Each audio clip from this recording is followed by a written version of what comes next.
With our next page, we're going to take it, just our single, and we're going to fold it over to that red line. Folding it over to the red line.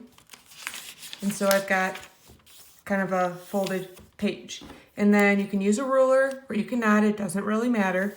But you're going to take the top corner to the bottom corner of our little flap and we're going to draw a triangle. It's all right if it's not perfect, that's fine. And starting with the bottom line, we're going to count 5 lines up and make a line. So 1, 2, 3, 4, 5, make a line. 1, 2, 3, 4, 5, make a line. 1, 2, 3, 4, 5, make a line. 1, 2, 3, 4, 5, make a line. And the reason we did that is because these are going to be what we're going to cut. And so we're going to cut towards the spine, and we're just going to cut on those lines. So again, cutting towards the spine, those marks that we had.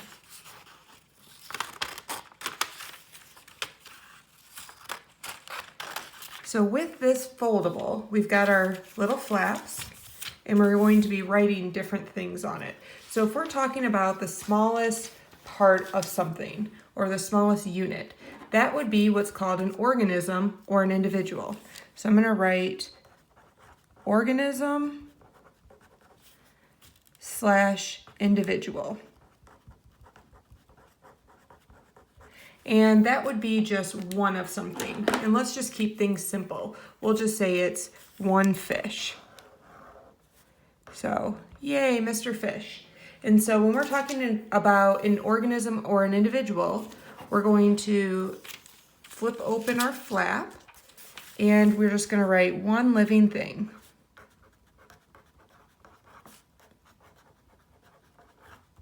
So an organism or an individual is one living thing. So say that we have several organisms or individuals living together. So that would be many, we'll say fish. And those are fish of the same species. They're all the same. That would be what we would call a population. And so you should be creating yours just like this. So that would be a population. So we're going to open it up, and a population is a group of the same organism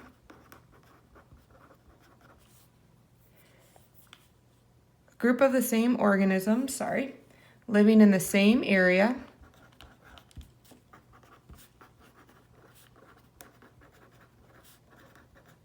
So a group of the same organisms living in the same area at the same time. So for example, if we're talking about Yellowstone, that would be a group of wolves living in the same area at the same time. It can't be like there's some wolves living in Arizona and then some wolves living in northern Michigan. Those would not be a population. They have to be the same organisms, group of the same organisms living in the same place at the same time. They can't be in two different locations. So if we're keeping with our example, we got one fish and then many of the same fish together would be a population. Now, say that we have our fish. So I'm going to draw my fish again. Well, those fish don't live completely by themselves. So they might live with, let's just throw in some seaweed. So they might have some seaweed as well. Or maybe there might also be, we'll just say a snail.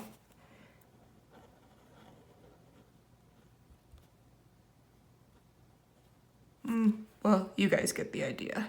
So there's our snail. Well, many populations living together in the same place at the same time, that's what we would call a community. So I've got, this would be a population. We got a population here. I could even throw in my snail population. So many populations living in the same area. So I'm going to write that on the inside. Many populations living in the same area.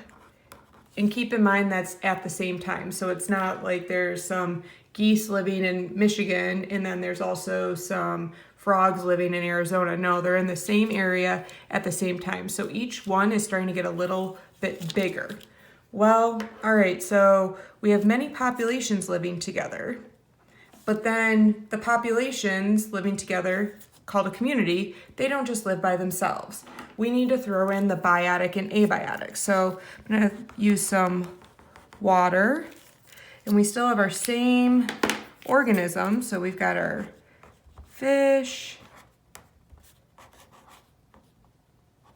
and then we've also got our, and I'm gonna use some air. So to show air, I'm gonna show some bubbles. And because that would be something that is abiotic, non-living, never been alive, never going to be alive. And let's get our snail. And if we're trying to figure out some other abiotic factors, well, probably the one that's the most common is our sunlight. So I'm gonna put this one in there as well. So this would be all the biotic and abiotic parts interacting. And this is called an ecosystem. So ecosystem is all the biotic and abiotic parts interacting.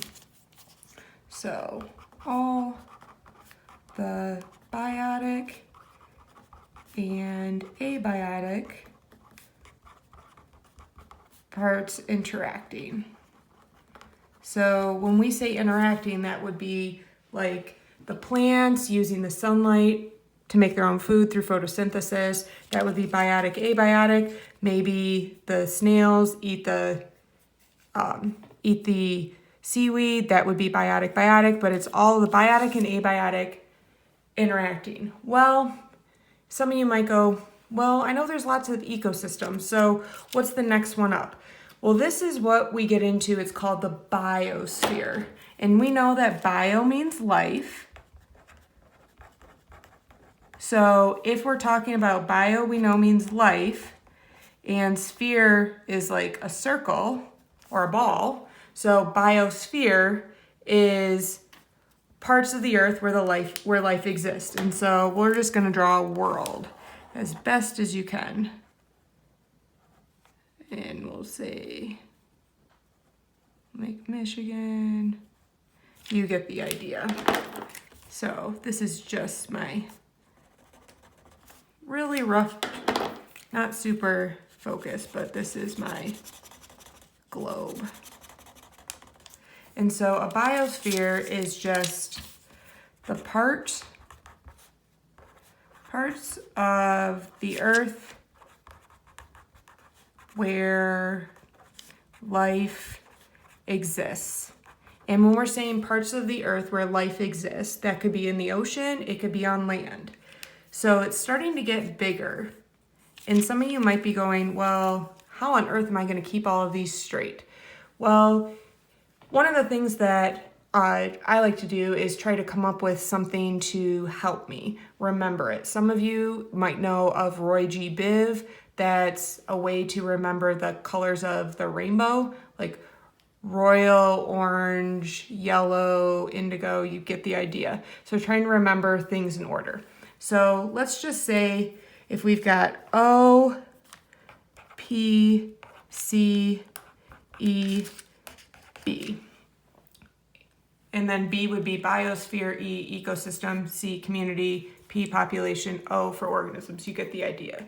Maybe we could just say something like, Oliver, please carry everyone's books. Does this really mean anything? No, but if you think in your head, Oliver, please carry everyone's books, okay, then you can keep in mind which one is bigger, that a population is smaller than a community.